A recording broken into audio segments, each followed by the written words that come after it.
Hey guys, the Common Man here. So I've got today two knives that we're gonna take a quick look at least. This one we'll probably do a separate video on, but this one is the one that I'm gonna focus on today. So I bought these in a bundle. I was actually looking for this knife for a little while now. It's available new from a lot of retailers and distributors in several different versions, but with the price tag, it's around $300 for this version, which is the version 2, the 2.0. The $300 price tag was I don't know. I decided it was a little bit high for me, so I figured I'd look in the secondhand market, see if I can find something in pretty good condition, and then that way I can get it in hand and give a review of it and see what I think. But what's cool is for under $200, I got both of these knives in a bundle online. Found a guy who was trying to get rid of both of them, gave me a really awesome price. And so we'll go ahead and take a look at this guy. I'll do a separate video, probably a whole review on it, but we'll just kind of have a sneak peek here, I guess. You can see the box is pretty beat up. Obviously, it's been used, but the knife, I have seen it. It is in pretty good condition. So pretty cool, you know, simple packaging from Hogue. Just a simple box, nothing special there. And actually, it does come with, yeah, a little pamphlet and a Hogue sticker, which is pretty cool. I might actually keep the Hogue sticker. Not sure if I'm keeping the knife, but I do like the sticker. All right, so put that over there.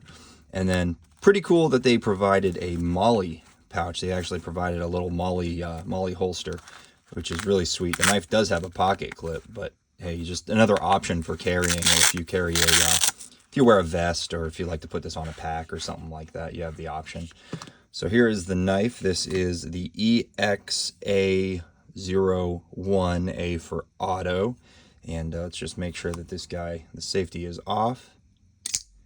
Boom. This thing just fires out hard. It's very snappy. This is actually my first true auto I've ever owned. I'm not really into autos, and the laws in Maryland are pretty tight. I think if you have a concealed carry license, or if you're law enforcement, I'm pretty sure you can carry an automatic knife, but you can't quote me on that. I'm not 100% sure. The way the laws are written are not the easiest things to interpret, but anyway, you know, it's just a really cool thing that he kind of threw in the package. And you know, it's got these serrations, plenty of straight edge to be a pretty useful knife for me. I'm not a big fan of serrations, but at least it doesn't take up a big portion of the blade. And let's just do that again. Yeah, that's pretty sweet. That thing fires hard. That's a lot of fun. I don't know, you know, maybe it's something I'll hang on to and use in, I don't know, certain situations. Maybe if I'm ever in an area where I can carry it, I will. But most likely I'll probably move this guy along and recoup some of the money I spent for this bundle. But we'll see. It's pretty sweet. It's got aluminum handles. I think it's 154 cm blade steel. But yeah, pretty cool deal. But anyway, this is not what the video is about. Just wanted to take a quick look at it. So we'll go ahead and put that away, and we will look at this at a later time. Now, for the knife I've been looking for, the Toor knives. Like I said, this is the Merchant. This is the 2.0, the second version. And very nice packaging. It's got this cool, like, flap kind of style. It's got a nice soft touch finish, and we'll just open it up. Now, like I said, used, so the setup in the box may be a little bit different when you get it brand new, but this is a pretty good representation of what you get. Little dry pack. We get a microfiber cloth, kind of a small microfiber cloth, and it is unlabeled. It doesn't have their logo on it or anything. Kind of cool when manufacturers throw that in there, but you know, I really don't care that it doesn't have it. Just worth mentioning. And then yeah, just a little bit of a little card on the, I guess, warranty, knife history, things like that.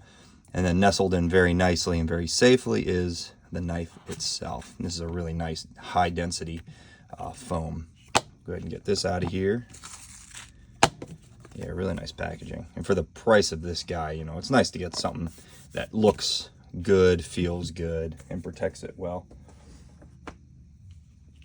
So here is the knife itself. You know, it's a pretty straightforward, relatively simple design, but unique still. You know, it's got its own very unique characteristics and design style.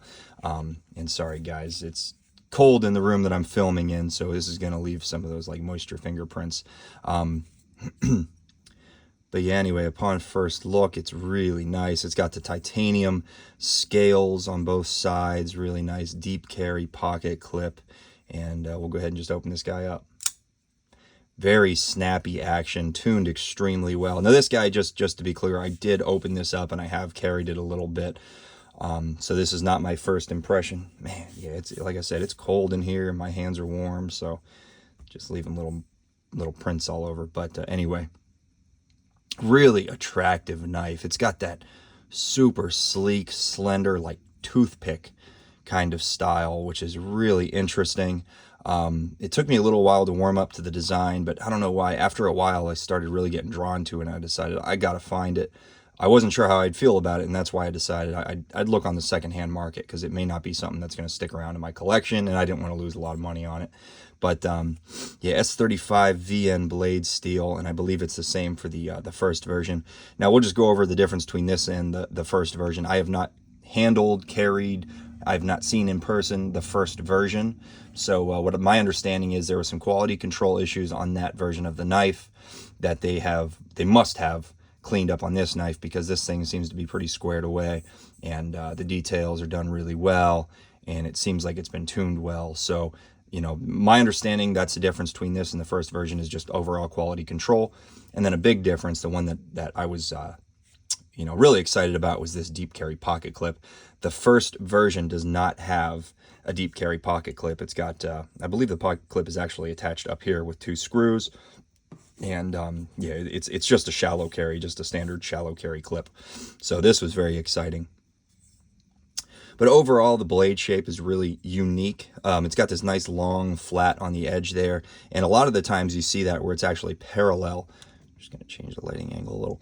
Usually you see that flat where it's kind of parallel with the handle. This one's got like an upsweep, which is really cool, where it's kind of angled upward, just a little bit different. It's got a nice upsweep, kind of a, you know, very shallow belly here, and then a nice gentle curve downward on the back spine of the blade. And it's got these cool, really cool swedges out on each side. That just adds to the look, adds to probably the light, you know, it definitely takes a little bit of material off of there, keeping the knife relatively lightweight. And it does come down to a pretty thin edge, not the thinnest I've ever felt, but this is definitely going to be great for slicing. It is pretty thin, and it's got kind of a standard blade stock thickness there. Probably right in line, just on first look, probably right in line with like a para 3, you know, paramilitary 2 thickness, not overly thick. Also not a very tall blade profile, and it is a flat grind. I can see if we can see that, but anyway, yeah, you can just take my word for it. It is a flat grind that goes most of the way up, with a little bit of a flat surface up at the top, again at kind of an angle, which is really cool. Thumb studs are in a pretty decent position. They are in the way of the cutting path just a little bit, but plenty far enough back where you have plenty of blade length to pass through materials. I personally never really worry about that. I don't really care where they put the thumb studs for the most part, but it is mostly out of the way. I love this upward sweep here where your thumb sits, and that jimping is very meaningful. It's got incredible traction, and with that upward angle, it's going to lock you right in place. So that's really, really nice. Moving back to the handle, great ergonomics. Like I said, where your thumb goes is perfect. Your fingers fall into place just fine with plenty of room here. And I've got probably large to extra large hands. So plenty of room there. You could use this as a forward choil, although it is a little tight. My fingers are kind of thin, so they just fit in there. But you can certainly use that as a choil as long as you don't have big meaty fingers. Back here, no real hot spots. Where they put that clip is very nice. It falls right where you want it to, right about in this area, and actually up fairly high, right kind of where your fingers fold. So no hot spot. It's not digging in at all. Yeah, like I said, full titanium on both sides, minimal hardware. They are T8. I did check. They're T8 all the way around, from the pivot to the body screws, and the pocket clip is all T8, which is awesome. You can see good access to the lock bar there. It is cut back on this side scale to give you access, And just to mention, the lock bar does not have an insert, so it is just going to be hardened titanium up against the surface of the blade, the S35 VN blade steel. So you are going to have a titanium to steel mating surface, and it is, it's kind of a late lockup, but with that hardened titanium, I just don't think you're going to have an issue with it creeping over too far. And they have a great warranty. This company, from what I understand, has an incredible warranty, so that's an issue. I'm sure they'll help you out there. Overall, just a really cool, unique design. Let's go ahead and compare it up against some knives that I think are kind of in, similar territory as this, the frame lock titanium kind of, heavy use, because I would consider this a relatively heavy use knife. It's very, for as slim and small as it is, it's pretty robust. We've got the Spartan Harzy here. You can see in size comparison, this is a big knife. So this guy is considerably smaller, making it much easier to carry. We've got the Chris Reeve Umnumzon, one of my all-time favorite knives. And then let's just pull it out against another one. We've got the Rick Hinderer XM18, particularly the 3.5 inch. So something worth pointing out, these are all expensive knives. These are all pretty expensive knife. Even the Toor knives, or the Toor knife, is pretty expensive. But the thing is, these are all American made titanium handle frame locks, using high-end premium blade steel with just overall great quality, fit and finish, good action and things. But something worth mentioning is that we've got 425, about 500 here, and then this guy is like 550. The Toor is under $300 brand new, American made, American designed by an all-American company, and good fit and finish, titanium handles, S35 VN blade steel, and it comes in, roughly what, $125 to $200 less than these other knives. That's pretty sweet, the fact that you can get American made titanium frame lock with all premium blade steel. That's a pretty good price, if you ask me. I think that's a great deal. Although, I will say these guys, probably all the other ones, the Hinderer, the Chris Reeve, and the Harzy, may have a little bit of a leg up on overall fit and finish and quality. There's just a little bit more design to them, I think. Whereas the Toor is just a little bit more simplistic. Not a whole lot as much machining, I don't think. Yeah, just a little bit less to it. It's a simple knife, which is not a bad thing. But just something to keep in mind, you're not getting some of the intricate milling and whatnot that you do on the other ones. But, as good as this knife is, and as much as I really do overall like it, there's one drawback that, unfortunately, really kind of hurts the knife for me. And it's, to most people, it's probably going to be pretty minor, and I hope for anyone else it's not really going to be an issue. But for me, it really does kind of make me not want to carry the knife. And the issue is the pocket clip. It looks like it's going to be a perfectly functional, well-designed pocket clip. And overall, the pocket clip itself is actually not bad. It's got, good design characteristics, nice deep carry, good access to the screw. This up sweep doesn't do the whole, sweep up and then flatten out. So it hooks on everything, although it does come up pretty high. They probably could have cut that a little bit shorter. But the thing that just ruins it for me is you see how that screw is proud. It sticks out there quite a bit on top of the clip that already sticks out from the scale. So you've got the scale that steps up, and then you've got the screw that steps up even higher.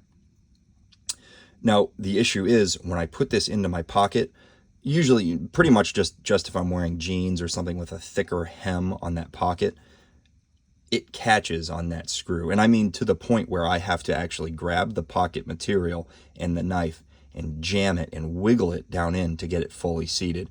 And I'm saying this every time I put this knife in my pocket. And I've tried a couple of different pairs of jeans. Lightweight pants that don't have that thicker hem isn't an issue. I haven't had that issue with those, but with jeans in particular, I just can't carry this knife. And that's a real bummer because I wear jeans all winter long, all fall, winter, and spring. Usually I'm wearing jeans. So that means that I really can't carry this knife, or I don't want to because of that hassle.